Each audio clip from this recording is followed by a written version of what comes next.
Gente, eu prometi para vocês que hoje eu iria falar sobre as frustrações que nos trazem transformação e maturidade. É impossível na vida nós crescermos, eu já tenho falado isso algumas vezes na comunidade, crescermos sem ser através das dificuldades da vida. Em geral, nós não gostamos, e principalmente hoje eu queria focar mais na frustração, nas frustrações que muitas vezes elas vêm sobre nós ao longo da vida. No dicionário, a palavra frustração, ela quer dizer um sentimento de insatisfação diante do fracasso das expectativas. Vou repetir, o dicionário diz que é um sentimento de insatisfação diante do fracasso das expectativas. Ou seja, nós temos uma expectativa, às vezes, muito alta diante de algumas coisas que nós planejamos, desejos que nós queremos, e quando esses desejos não são realizados ou essas expectativas elas não se cumprem, nós nos frustramos. Nós ficamos altamente frustrados. E essa frustração também está muito ligado aos desejos que nós temos. E muitas vezes esses desejos estão muito ligados à nossa solidão, de coisas que nós ansiamos. A nossa solidão é tão profunda que muitas vezes nós ansiamos muito alguém, nós ansiamos muito coisas. E às vezes tentamos preencher a solidão com coisas ou com a presença de pessoas. E essas frustrações, quando elas acontecem, nos trazem então um profundo sentimento de descontentamento. Então, a frustração é um descontentamento enorme, por causa das expectativas, às vezes, muito altas ou enormes que nós colocamos sobre nossas próprias vidas. E há vários sintomas da solidão, das frustrações ao longo da vida.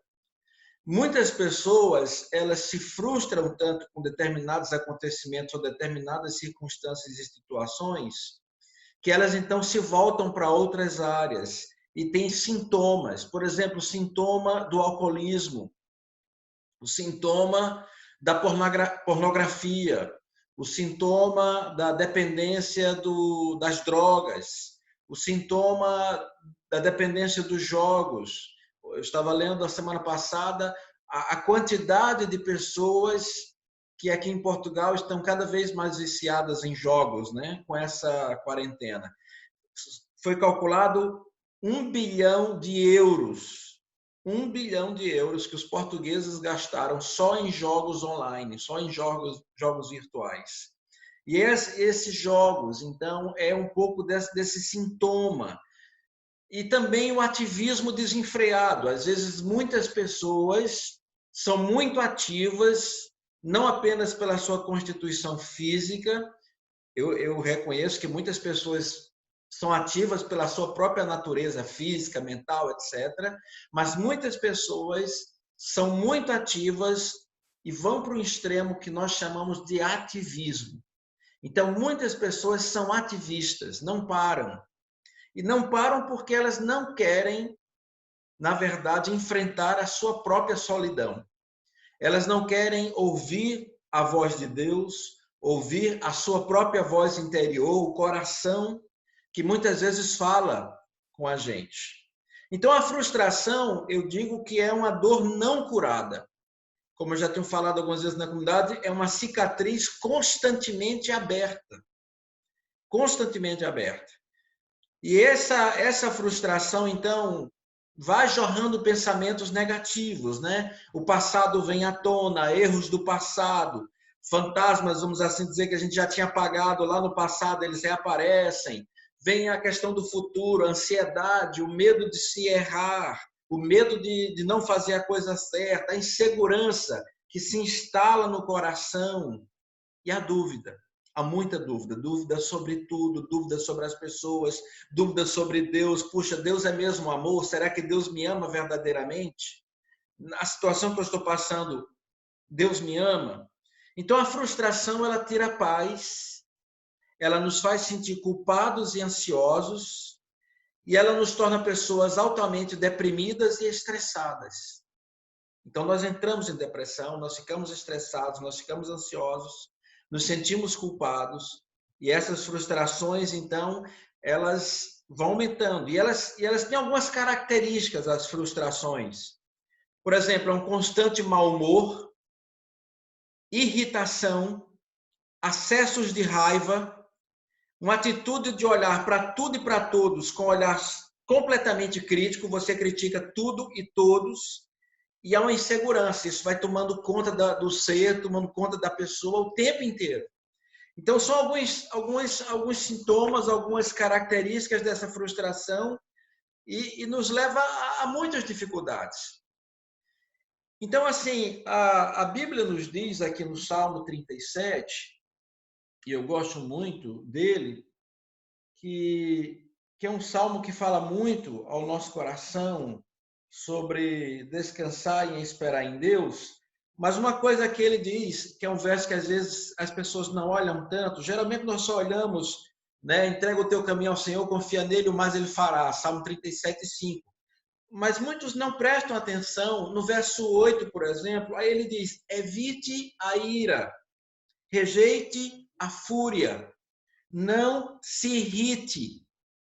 São algumas coisas que eu falei ainda agora das características da frustração. Isso só leva ao mal. Então, são situações que nós vamos vivendo e que vão afetando profundamente as pessoas que estão ao nosso redor.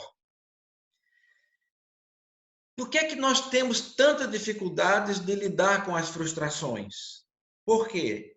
Primeiro lugar, presta atenção, porque nós perdemos o controle. Nós temos muita dificuldade de lidar com as frustrações porque nós perdemos o controle. Em geral, nós somos dono das nossas vidas.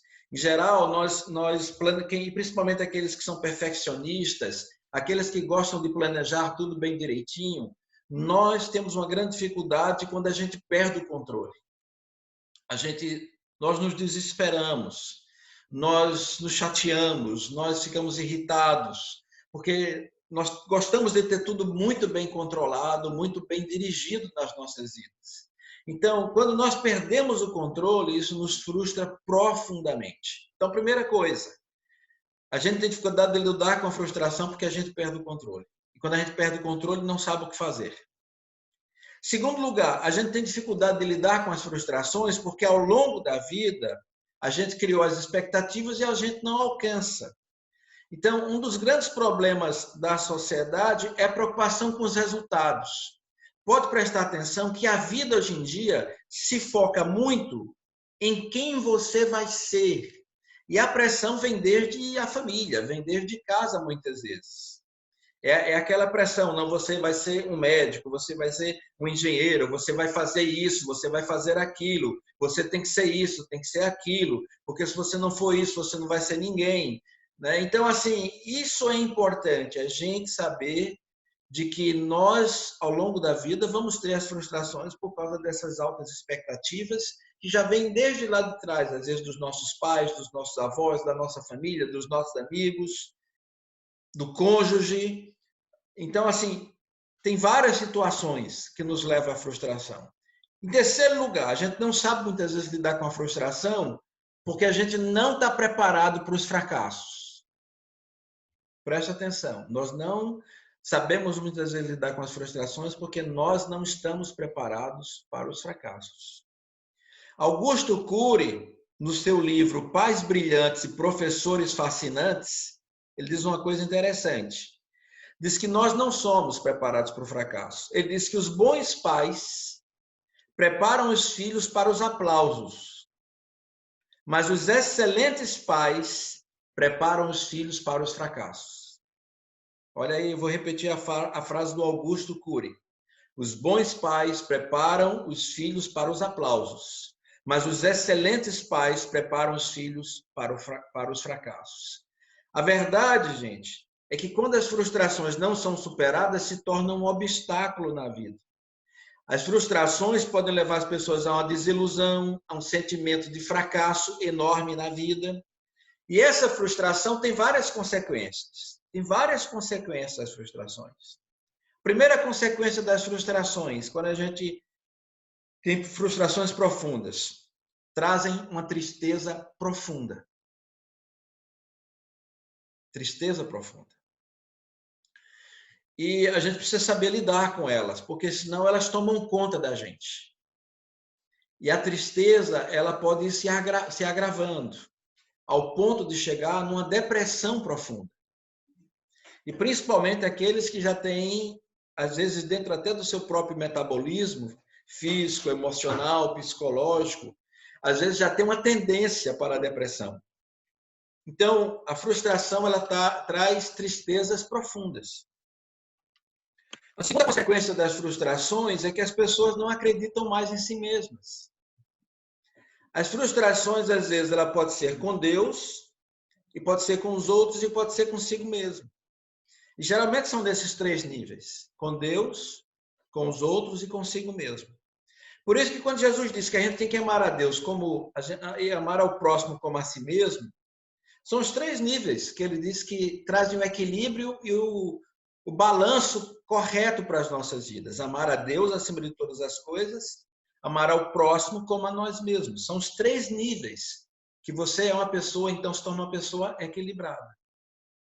Então as pessoas passam a não acreditar mais em si mesmas, elas começam a duvidar, elas começam a perder a força de viver. Eu estava lendo aqui o livro de Jó, no capítulo 6, quando Jó passa por toda a situação que ele passa. É muito interessante o que Jó diz, por exemplo, no verso 11 do capítulo 6. Que esperança posso ter se já não tenho forças? Como posso ter paciência se não tenho futuro? Jó, ele se lamenta, né? O livro de Jó é um livro tremendo, porque as pessoas confundem que quando fala lá no início de Jó, que Jó não amaldiçoou Deus, é verdade, ele jamais amaldiçoou Deus. Mas as lamentações de Jó estão em todo o seu livro. E a gente precisa aprender a lamentar. E Jó, ele lamenta, e ele diz: Deus, eu perdi todas as forças. Que esperança há se eu já não tenho forças? Então, as frustrações muitas vezes tiram as forças. Forças de prosseguir, força de continuar, força de não desistir. Então, tem gente que desiste. E tem gente, então, que chega no extremo, que é o suicídio, que é quando é a desistência completa da vida. Mas há um processo antes do suicídio. O suicídio é a última etapa. Então, a pessoa, às vezes, a depressão profunda é a última etapa, porque às vezes as pessoas estão lá, elas estão entrando num processo de tristeza, de raiva de si mesmas, de frustração. E em terceiro lugar, a terceira consequência das frustrações é ter esse sentimento de culpa enorme, que impede que a pessoa aprenda com seu próprio erro. Porque se eu só me culpo e não aprendo com o meu próprio erro, eu estou o tempo inteiro culpando a mim mesmo. Estou dizendo: você é culpado disso, culpado das decisões, culpado de não ter ido para frente, culpado de estar na situação que você está. Então a gente se culpa. E quando a gente se culpa o tempo inteiro, a gente tem problemas graves e sérios. E o que é que acontece, gente? Uma quarta consequência da gente dar lugar a essas frustrações, à tristeza, ao desânimo, etc. Tem várias coisas aí que estão fundidas. Eu estou focando mais na frustração, mas, por exemplo, em síntese, muitas vezes são estágios de pessoas que ainda precisam amadurecer mais. A quarta consequência da gente dar lugar sempre às frustrações é que as pessoas se tornam eternas Peter Pans. Vocês se lembram da personagem, né? O Peter Pan. O Peter Pan, qual é o moral da história do Peter Pan? É que ele quer viver na Terra do Nunca e quer viver naquele paraíso onde ele é uma criança e brinca e tem as lutas contra o Capitão Gancho, etc. Mas o Peter Pan é aquele que não quer regressar porque ele quer ser uma eterna criança. Ele não cresce nunca. Então, a história do Peter Pan, a grande lição do Peter Pan é que a gente precisa amadurecer. senão a gente se torna um eterno Peter Pan, alguém que nunca cresce e nunca amadurece. Então, os bons pais são aqueles que ensinam os seus filhos a serem independentes de Deus, mas também buscarem a excelência, buscarem a independência. Não são aqueles que têm os filhos o tempo inteiro debaixo dos seus braços, não são aqueles que super protegem os seus filhos o tempo todo, fazendo com que os seus filhos sejam hiperdependentes deles mesmos. Pelo contrário, dar a independência, ajudar os seus filhos a realmente voar e a ter a sua própria vida. E por último, gente, a consequência da frustração é que nós nos tornamos, eu já tenho falado isso algumas vezes na comunidade, muitas vezes nos tornamos pessoas amargas, cheias de ressentimento e mágoa com outras pessoas e com os eventos da vida, com a própria vida em si. Então nós precisamos ter cuidado, porque senão nós vamos ser pessoas eternamente amargas, eternamente insatisfeitas. Pessoas que não têm satisfação com a vida, que estão o tempo inteiro vivendo essa insatisfação, essa falta de contentamento. Então, a gente precisa ir, por exemplo, para o Salmo 37, e quando o salmista diz, de forma muito clara aqui para a gente, agrada-te do Senhor, verso 4 primeiro, agrada-te do Senhor e Ele atenderá aos desejos do seu coração, entregue o seu caminho ao Senhor, confie nele, Ele agirá, Ele deixará claro como alvorada que você é justo e como o sol do meio-dia que você é inocente. Ou seja, o antídoto para as frustrações da vida é a confiança em Deus. É aprender a depender dele. É aprender a depender dele e deleitar-se no Senhor. Uma outra tradução da Bíblia Transformadora diz que eu me alegre em Deus, que eu me alegre nesse Senhor, que eu me alegre nele, que eu me alegre em Deus. Ele diz aqui, a Bíblia Transformadora, que é uma versão da Mundo Cristão, diz, busque no Senhor a sua alegria e Ele lhe dará os desejos do seu coração. Busque no Senhor a sua alegria. Por isso que Paulo diz, a alegria do Senhor, a nossa força é. Gente, a gente precisa se alegrar nele, buscar no Senhor a nossa alegria. A alegria vem dele. A alegria não vem das circunstâncias, a alegria não vem das situações. A alegria não vem do lugar onde nós moramos. Isso é uma coisa muito importante. Talvez nós descobrimos aqui em Portugal uma coisa importante. Não é o lugar que nos traz felicidade. E talvez alguns fiquem até pensando, né? Não é o lugar que nos traz felicidade. Claro que em muitas situações, por exemplo, nós temos aqui em Portugal uma ótima qualidade de vida, nós temos segurança, não temos os problemas da violência. Nós louvamos muito a Deus por isso. Mas o lugar só pelo lugar não traz alegria. Então, muitas pessoas se frustram com lugares. Eles vão, às vezes, para algum lugar, para um outro país, e se frustram, porque dizem, puxa, eu esperava mais, eu queria mais. Na verdade, gente, Deus é a nossa alegria aonde nós estivermos. O lugar onde nós moramos não vai nos trazer a alegria que nós buscamos. Quando eu falo alegria, é alegria para a vida, para viver a vida com contentamento, com alegria real. A alegria real é em Deus. A alegria real não é no lugar, a alegria real não está baseado nas circunstâncias, está baseado no Senhor. Agora, quando a gente perde o controle, a gente começa a olhar o futuro igual Jó olha, né? Ele diz, Deus, que futuro eu tenho se eu perder toda a vontade de viver? Então, o salmista diz, e Davi diz de forma muito clara aqui, e a gente vê essa diferença entre Davi e Jó, ele diz, entrega o seu caminho ao Senhor, confie nele, e o mais ele fará. E ele agirá. É Deus quem nos dá a satisfação. É Deus que nos dá a confiança. Confie nele. Quando a gente entrega, quando a gente se alegra nele, quando a gente entrega e confia, ele age. E, na verdade, nós temos visto o agir de Deus nas nossas vidas, aqui em Portugal, ou mesmo lá no Brasil, quando nós estávamos lá. Nós temos sentido e temos visto o agir de Deus, a graça de Deus sobre as nossas vidas. Então, gente, eu queria dizer para vocês que a gente aprenda a lidar com as frustrações de algumas formas. Então, por exemplo, em primeiro lugar, a gente só lida com as frustrações quando a gente experimenta a cura para as frustrações. E a gente experimenta a cura, muitas vezes, penetrando nas nossas dores. Por isso que eu falei antes do ativismo, é que a gente, às vezes, não para muito, porque se a gente parar, a gente começa a ver as nossas dores. A gente começa a ver nossas feridas, as nossas frustrações.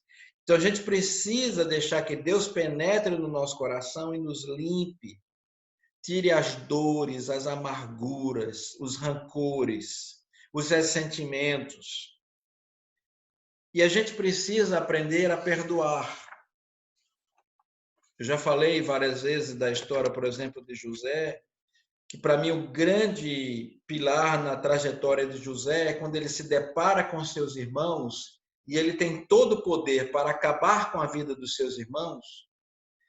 E ele reluta o tempo inteiro, ele vai e vem, os acusa de espiões, ele luta consigo mesmo para perdoar seus irmãos, até que ele consegue perdoar seus irmãos, ele chora diante deles, ele diz, eu sou José, e ele diz, olha, eu sei que tudo isso aconteceu porque foi o propósito de Deus, não foram vocês que me enviaram para cá, foi Deus quem me enviou. O perdão vem, gente, quando a gente compreende a mão de Deus sobre nós. Que Deus permitiu certas coisas sobre nossas vidas para nos amadurecer. Que Deus permite certas coisas sobre nossas vidas para que nós possamos ser pessoas maduras e não mais eternos Peter Pans. Que Deus nos permite amadurecer para a gente deixar de ser pessoas amarguradas, tristes, ressentidas, irritadas, iradas. Então, Deus nos ajuda a lidar com as nossas frustrações. Quando a gente entrega, né, o teu caminho ao Senhor, entrega a tua vida, tuas frustrações, tuas lutas, tuas dores. A gente precisa entregar. E uma coisa importante também, gente, a gente só lida com as frustrações quando a gente aprende nossos limites. Temos que aprender a reconhecer nossos limites, nossas vulnerabilidades. E principalmente quando a gente vai chegando na meia-idade, a gente começa a perceber isso muito mais claro, os nossos limites, as nossas limitações, as nossas vulnerabilidades. Então, uma das coisas que a gente faz para a gente aprender a olhar os nossos limites é começar a rir de nós mesmos. Nós temos que rir de nós mesmos. Nós temos que começar a rir das nossas limitações, das nossas vulnerabilidades. Saber que errar faz parte da vida. A gente precisa aprender a não se levar tão a sério. Então, por exemplo, quando a Miriam e os meus filhos começam a tirar sarro da minha cara por alguma besteira que eu fiz ou alguma besteira que eu falei, eu já não ligo mais, eu fico rindo junto com eles. Antes eu ficava bravo. Mas agora eu já não ligo mais. Porque faz parte, a gente tem que aprender a rir. Nós temos que rir. Rir da própria vida, gente. Rir das nossas limitações, dos nossos erros. Errar faz parte da vida. Então, voltando àquela palavra do Augusto Cury, nós precisamos nos preparar para os fracassos. E muitos já disseram que, na verdade, os fracassos, e muitos CEOs de grandes empresas, eles falam que o que mais fez eles prosperarem e crescerem nas suas vidas como gerentes, como empresários, etc., foram os fracassos. Os fracassos ajudaram muito mais, os fez crescer muito mais do que os sucessos e acertos. Eu fiquei me lembrando da vida de Paulo, e eu quero terminar aqui. Paulo diz em 2 Coríntios, no capítulo 12, que ele tinha tido uma experiência de ser arrebatado até o céu. E ele disse que ele teve grandes revelações de Deus. Paulo ele chegou, vamos assim dizer, no ápice da sua vida espiritual. Paulo ele é arrebatado, vai até os céus, ele tem uma grande comunhão com Deus e é revelado muitas coisas para ele, muitas coisas ele fala que jamais poderia revelar, daquilo que ele ouviu, daquilo que ele viu. Mas ele diz que para que ele não se exaltasse por causa da grandeza dessas revelações, veja bem, as revelações que Paulo recebeu foram tão grandes, que ele diz que para que ele não se exaltasse, não se orgulhasse, não se ensoberbecesse, com todas as revelações que Deus lhe deu, diz que Deus permitiu, foi-lhe dado um espinho na carne, um mensageiro de Satanás para atormentar ele. Até hoje ninguém sabe o que é esse espinho na carne. Muitos dizem que era uma doença dos olhos. Quando Paulo fala aos Gálatas, se possível, se fosse possível a vocês me dar os próprios olhos, vocês me dariam. Então, muitos acham que talvez era um problema nos olhos que Paulo tinha. A verdade é que Paulo diz que ele 3 vezes rogou a Deus para que tirasse esse espinho da carne. 3 vezes. Mas aí Deus fala para ele: Paulo, a minha graça te basta, ou a minha graça é suficiente para você. Porque o meu poder se aperfeiçoa na graça, na sua fraqueza, aliás, desculpe. Se aperfeiçoa na sua fraqueza. E aí Paulo diz, portanto, eu me gloriarei ainda mais alegremente em minhas fraquezas, para que o poder de Cristo repouse sobre mim.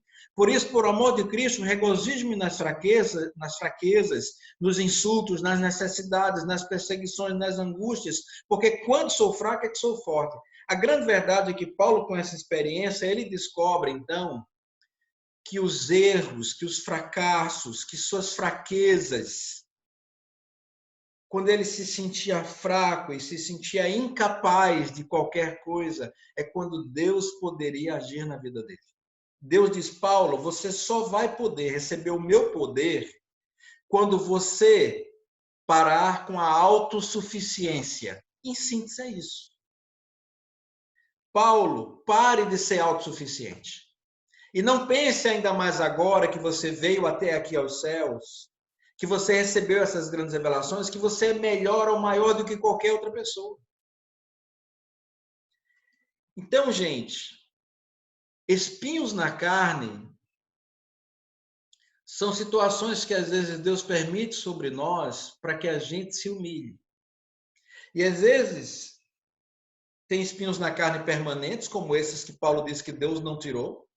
Até ele morrer, ele continuou tendo esses espinhos na carne.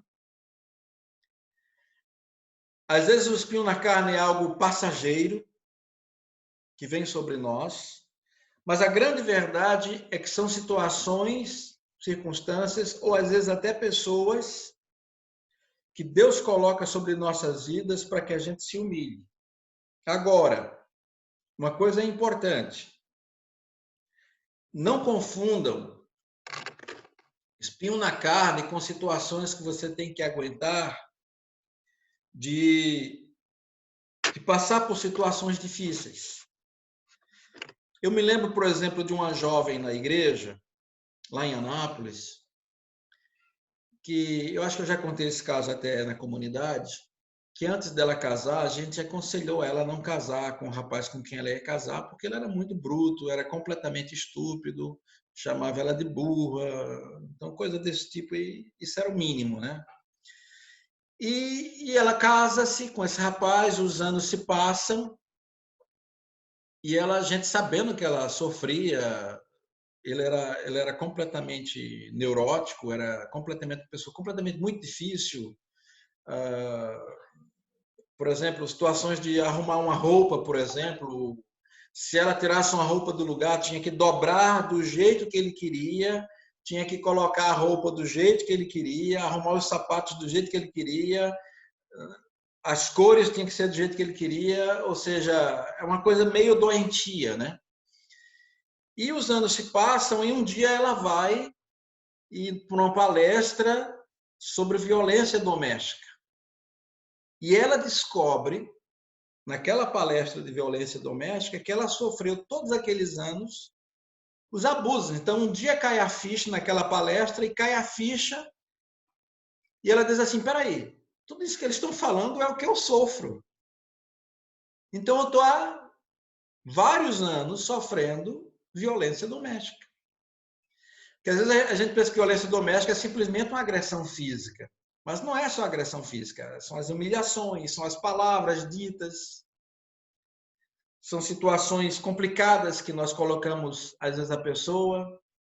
E a grande verdade é de que ela então se toca e diz, não dá. E um dia ela chega com ele e diz, olha, acabou. Ou você muda ou o nosso casamento acabou. Como ele não mudou, realmente o casamento acabou e eles terminaram se divorciando. E uma coisa, isso eu estou resumindo, claro, a história, né? Não estou contando quase nada do que realmente ela sofreu. Mas são situações que, claro, aí não é um espinho na carne, aí realmente é uma situação de violência doméstica. Então a gente precisa discernir as coisas. Tem coisas que Deus permite, mas tem limites. E a gente precisa aprender os limites que Deus coloca para nós e os limites também que nós colocamos para nós mesmos. Então a gente precisa aprender isso. Que Deus nos dá a sua graça nas nossas fraquezas e nas situações de fracasso. E nas situações de desesperança completa. Então eu queria terminar essa palavra de hoje dizendo para cada um de vocês de que a Bíblia nos diz para a gente descansar em Deus, para a gente descansar no Senhor e esperar nele, e confiar nele. Aqui no verso 7 diz, aquiete-se na presença do Senhor, espere nele com paciência.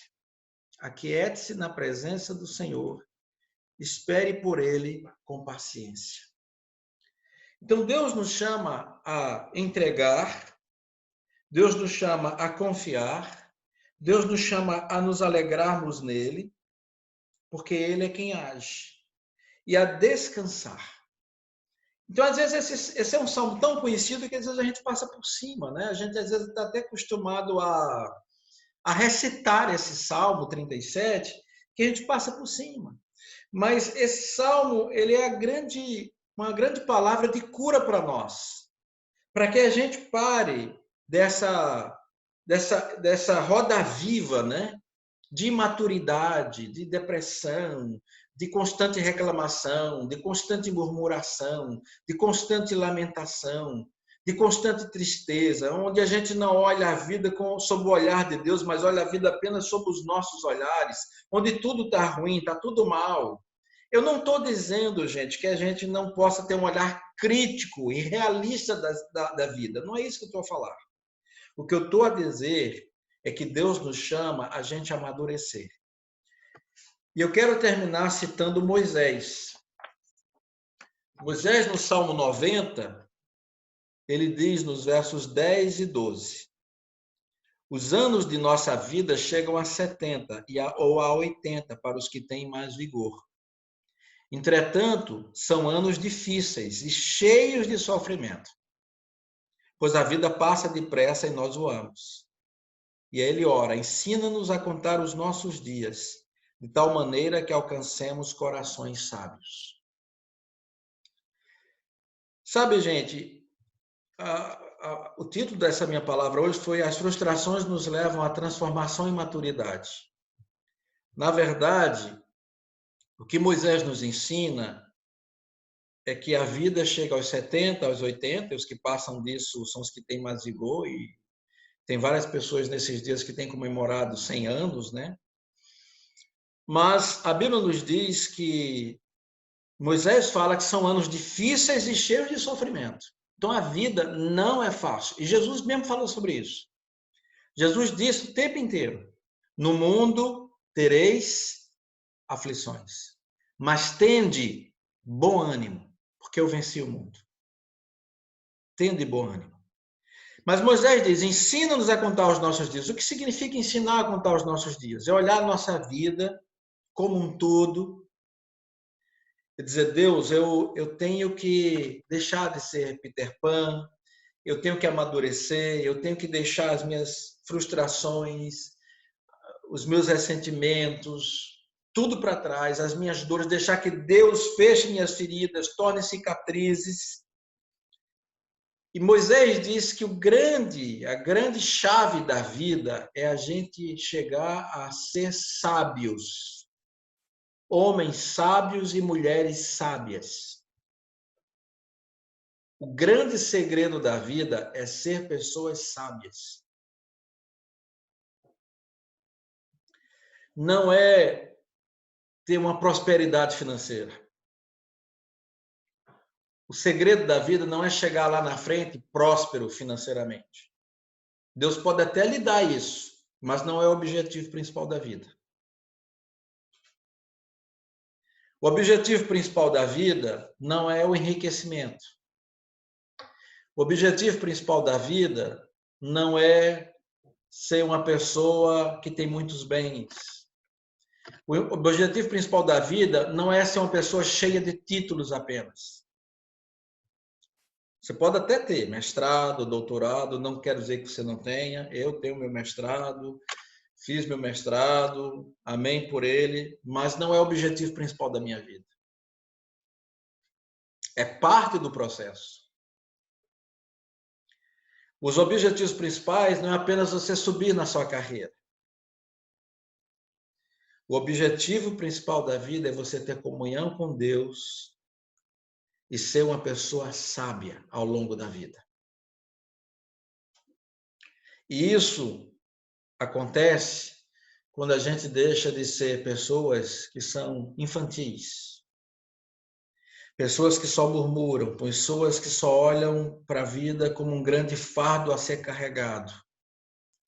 É deixar que Deus, quando Jesus fala, olha, vinde a mim todos vós que estáis cansados e sobrecarregados, a gente pensa que essa palavra é só para os descrentes, né? A gente pensa que essa palavra é só para aqueles que não conhecem Deus. A grande verdade é que essa palavra de Jesus é para todos nós. Vinde a mim todos vós que estáis cansados e sobrecarregados, e eu vos aliviarei. Tomai sobre vós o meu jugo, e aprendei de mim que sou manso e humilde de coração. E achareis, ele diz, descanso para as vossas almas. Ser sábio, gente, é deixar que o nosso fardo seja carregado juntamente com Jesus. Amém? Que Deus nos abençoe. Eu sei que eu falei muito hoje, mas eu precisava falar essas coisas, que foi o que Deus colocou no meu coração para hoje. E eu queria orar nesse momento. A reunião não caiu hoje, né? Ela, acho que nos deram um bônus aí, porque ela não caiu. E a gente louvar a Deus e agradecer pelas suas bênçãos, pela sua graça, pela sua misericórdia. Agradecer porque Deus é quem toma sobre nós as nossas vidas. Então, eu queria que você colocasse diante de Deus sua vida, sua raiva, suas raivas, suas frustrações, suas decepções. Colocasse sua falta de controle. Né? Porque muitas vezes a gente diz assim, mas Deus, por que isso está acontecendo comigo? Por que está tudo tão difícil? E, em geral, gente, eu quero dizer uma coisa muito importante para vocês aqui. Em geral, a Bíblia nos mostra isso. Em geral, Deus não nos responde do jeito que a gente quer. Em geral, Deus não responde do jeito que a gente quer. Então, às vezes, a gente está esperando uma resposta e está exigindo de Deus uma resposta, e eu quero dizer uma coisa para vocês. Deus não vai responder do jeito que você quer que ele responda. Ele vai responder de outras formas. E muitas vezes isso é uma das coisas mais duras para a gente. Porque a gente espera que Deus responda de um jeito, e não é do jeito que a gente quer que ele responda. E ele não vai responder. Mas eu vou orar para que Deus possa falar no meio das turbulências, no meio das dificuldades, das situações difíceis. Porque é no meio das dificuldades e dos sofrimentos que a gente cresce e amadurece. Pai, muito obrigado pela tua palavra. Obrigado porque o salmista, o Davi, nos ensina de forma muito clara que a gente precisa entregar, que a gente precisa confiar, que a gente precisa descansar. Ó Deus, entregar é tão difícil, porque a gente quer geralmente controlar tudo. Mas eu te peço que tu nos ajudes, Deus, a entregar a ti, Pai.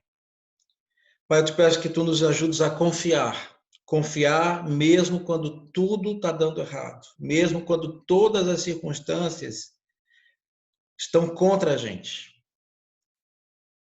Nos ajuda a confiar. Nos ajuda a descansar. Descansar sabendo que tu cuidas de nós e que tu nos tomas em teus braços. Deus, e nesse descanso eu te peço, cura nossas dores, nossas feridas, nossas irritações, nossas raivas, nossas iras, nossos fracassos, nossos medos, nossas culpas, os nossos traumas sofridos na infância, na adolescência, na juventude. Deus nos ensina a perdoar, a nos dar graça. Ó Deus, nos dá graça para a gente perdoar. Perdoar a nós mesmos. Eu te peço por todos aqueles que às vezes se sentem culpados de alguma coisa. Que tu nos ajudes a nos perdoar, Senhor. Por decisões erradas, decisões que nos levaram a fracassos. Que tu nos ajudes a nos perdoar. Que tu nos ajudes a receber de ti a graça de recomeçar. Nos dá a graça de recomeçar, Pai. Em nome de Jesus. Amém.